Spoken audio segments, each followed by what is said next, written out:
Donc ce matin, on est un petit peu sportif là, on a changé de scooter parce que le nôtre était un peu pété. Donc on a attendu un petit moment, on a récupéré l'essence qu'il y avait dedans pour le mettre dans le nouveau. Et ensuite on est parti à la Pichdong Pagoda, donc il y a un temple entre les roches là, très sympa, très connu aussi. Enfin, on attendait qu'il y ait du monde, il n'y en avait pas plus que ça au final. Il y a quand même quelques personnes, mais ça reste mitigé comparé à ce que j'avais pu lire sur Google quoi. Et là on est en train de se balader à l'intérieur, donc il fait toujours très chaud aujourd'hui, plus de 40 encore en ressenti aujourd'hui. Et voilà, là on est en train de se balader tranquille. On a mis une trentaine de minutes pour venir en scooter parce qu'on est un petit peu loin de Tamcock et vu que c'est de l'autre côté on a dû le traverser. Et voilà, on est en train d'arriver là, il y a du monde.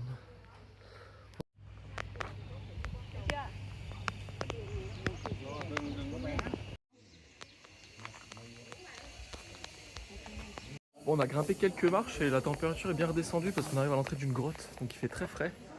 On a dû perdre quelques dizaines de degrés je pense. Et voilà. Là il y a une petite entrée avec une grotte. Et là à côté, il y a un petit temple à l'intérieur, avec des petites offrandes. Bon, pas grand chose, hein, mais bref. Donc là, on vient de passer une petite grotte, donc on voit plus grand chose, mais voilà.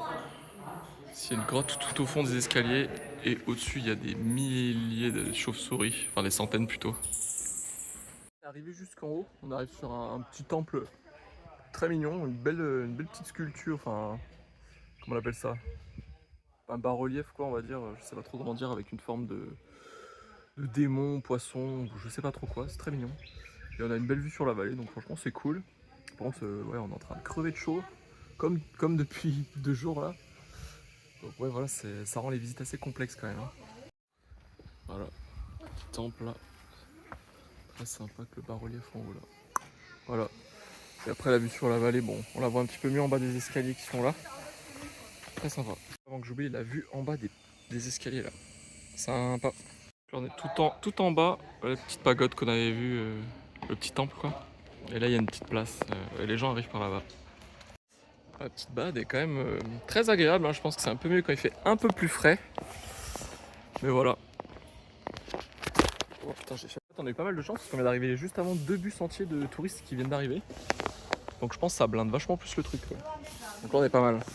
Il y a encore un bus qui arrive, donc vous voyez là on est venu, ça devait être 10h, un truc comme ça. Là c'est 11h30 et il y a 3-4 bus qui viennent d'arriver à Bâle. Et là on est en dehors du parking. On est sur le parking et là voilà c'est l'entrée de la pagode. Par cette petite porte et ce petit pont au-dessus des lacs, des 2 étangs je veux dire. Et la nature qui l'entoure est très luxuriante.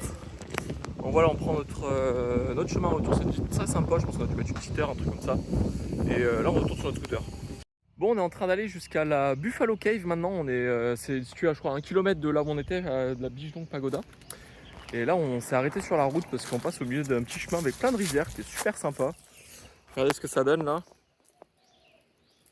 C'est hyper calme, hyper vert quoi, là c'est nickel, hein. Ça a l'air bien, ça pousse bien, le riz est bien en train de pousser. Et c'est super joli à observer. Dans un petit coin de nature, voilà, c'est super calme. Parfait, honnêtement. Pour le moment, on est vraiment très satisfait de la baie terrestre. Cet après-midi, on va essayer d'aller faire le tour en bateau enfin, le tour de barque sur le fleuve. On va faire ça cet après-midi, malgré la chaleur. Et voilà, je ferai un petit retour là-dessus aussi, ce qui est, pour le moment, ça se passe super bien. Donc voilà, on est sur l'histoire de la Buffalo Cave, là, qui est un buffle qui a donné naissance à 2 veaux qui permettent de cultiver ces beaux champs de riz. Donc là, on va rentrer par là et on va aller voir ce qu'on nous dit. Bon, on est rentré dans la Buffalo Cave, là c'est 75 par personne et il y a plusieurs activités. On peut nourrir les canards, donner à manger aux buffles, se promener, essayer de pêcher dans les temps, voir la bamboo forest et qu'est-ce qu'elle a dit d'autre? Voir la petite waterfall là-bas et rentrer dans la cave. Il y a une petite cave là-bas au fond pour visiter. Donc voilà, on va se balader tranquillement autour. C'est très sympa, c'est un coin de nature très apaisant.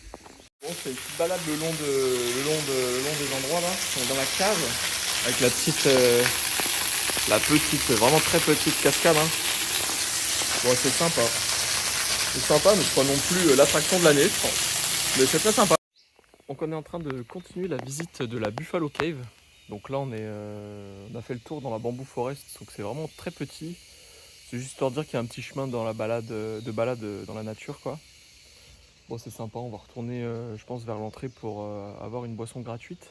Et peut-être donner à manger au canard. On cherche le buffle, on l'a pas vu. On va peut-être demander où il est. Et puis voilà. Bon, petit moment de détente avec ce petit coca. Et là, on est en pleine nature, du coup, sur la Buffalo Cave, toujours. Nourrir le buffalo. On va finir par ça, là. Le gros buffle. Tiens.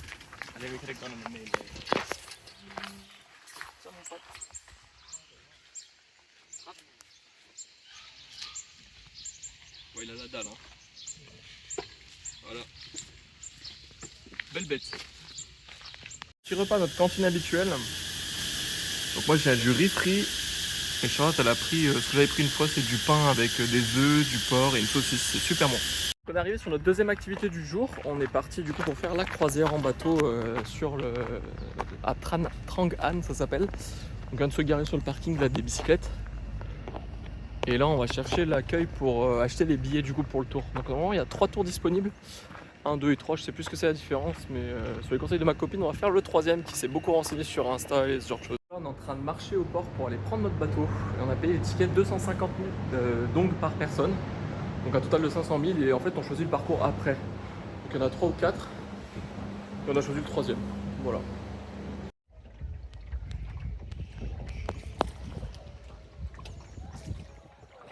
Donc premier arrêt après un petit tour de barque, là on est arrivé sur le premier temple. Et ça c'est notre barque. Voilà. Très très sympa. Donc on a rembarqué sur la barque et là on est en train d'aller dans la cave, juste là. Voilà. Et là c'est l'autre pilote avec nous. Dans la cave elle fait plus d'1 kilomètre de long. Wow. Faut pas oublier de baisser la tête hein, par contre. Oh, c'est génial. Il y a vraiment des endroits où il faut baisser la tête quoi. Ouais. Bon, la balade elle est vraiment très très longue. 1 kilomètre en barque c'est vraiment très très long. Mais c'est incroyable. Et on arrive sur la sortie là. C'est vraiment très très bas, il faut se pencher sur la barque pour pouvoir sortir. Oh, c'est tellement calme. Densyong Temple, donc là c'est notre 3e arrêt.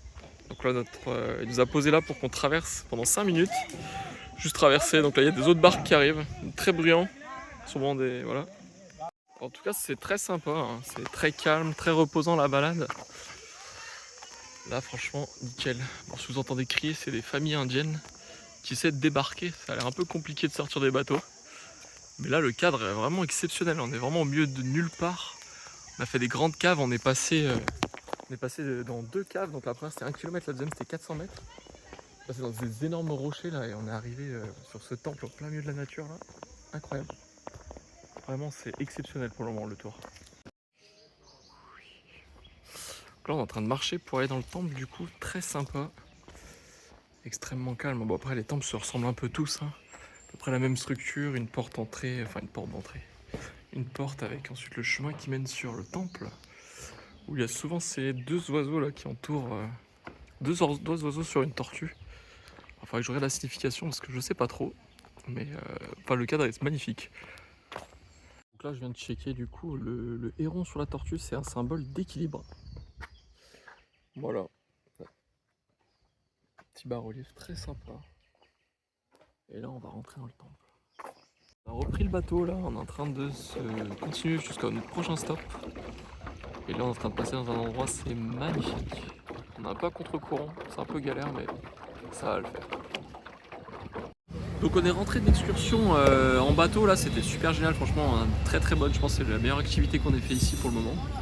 Et là on s'est posé pour manger ce soir en bord de route, pas très loin encore de l'hôtel comme d'habitude, où on a pris de la viande qui est préparée sur un barbecue là. Voilà à quoi ça ressemble à peu près.